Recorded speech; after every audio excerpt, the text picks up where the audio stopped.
retell every tale of violence and addiction that is the only family history I know. My parents' memories of beatings, murders, kidnaps, suicide, and overdose, or mine of my daddy's constant absence and my mother's terrifying anger, or the 100 lovers she's had since their divorce when I was 7. What I will tell you is that this fear turned to rage that charges through my veins every day is not my own. It is a festered wound sustained centuries ago that infects my brain with the despair of I don't know how many relatives, ghosts from Nicaragua, El Salvador, and Mexico.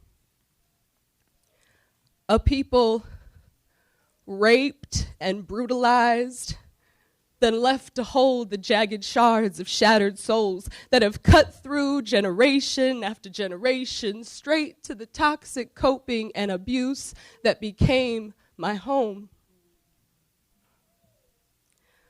For 20 years, my daddy stayed numb on alcohol and heroin. The tracks on his arms still show. And my mother, she says she preferred that cocaine high, I think because it helped her from feeling so low.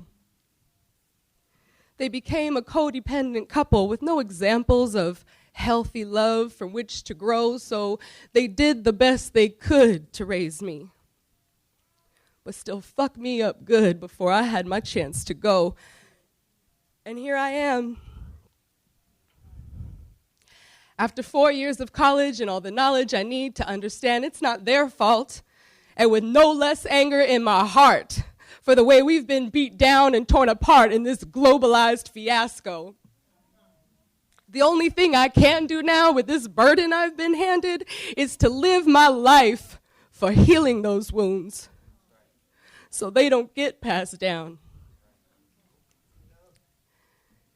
It is an all-out war for survival. I can't explain it to those that don't know. Every day I go out into battle with only the strength of knowing I'm not alone.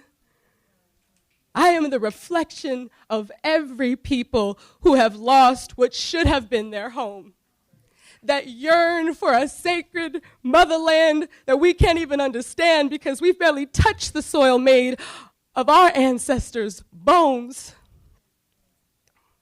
But somehow, our pride and dignity continues to grow, and we are fulfilling prophecies now, y'all.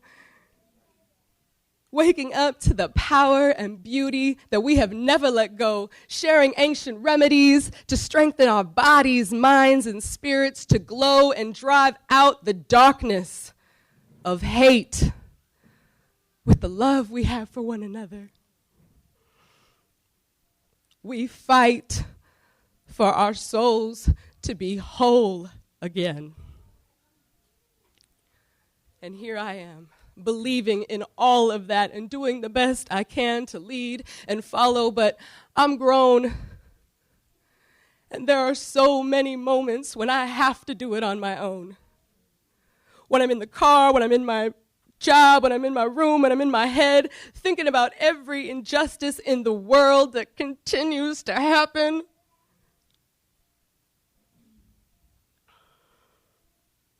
Paralyzed by a false notion of my powerlessness.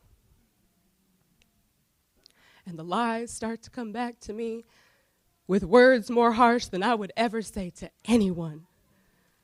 That I've accomplished nothing. I have no purpose.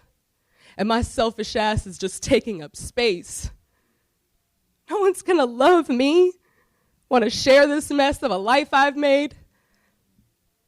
And down, down, down I go into that spiral of shame, thinking about everything I haven't done and don't know how to do, all the mistakes I've made and the many men I've tried to give my heart to that didn't want it. And before I know it, I'm back in that tight, dark space where all I can think is, I want to be through. I want to be done. I want to be gone. I want to be dead. I want to be free.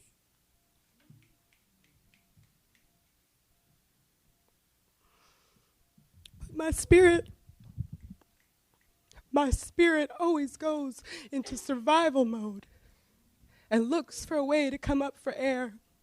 Like the other day, in a daze of anxious confusion, I drove straight to water, knowing where I could find free parking and a free bench so I could sit beside her. And with the weight of her energy holding me, my tears began to flow.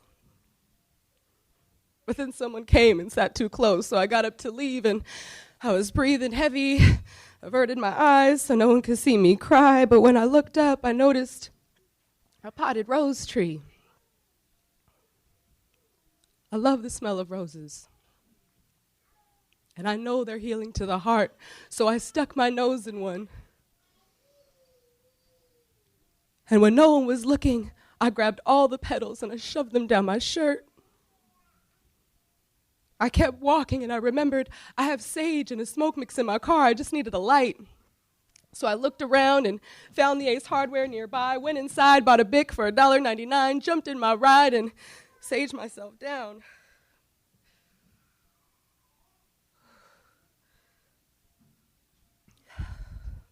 Rolled my meds, put a CD in, Sweat Lodge songs to help me reground. And here I am. I didn't take my life that day.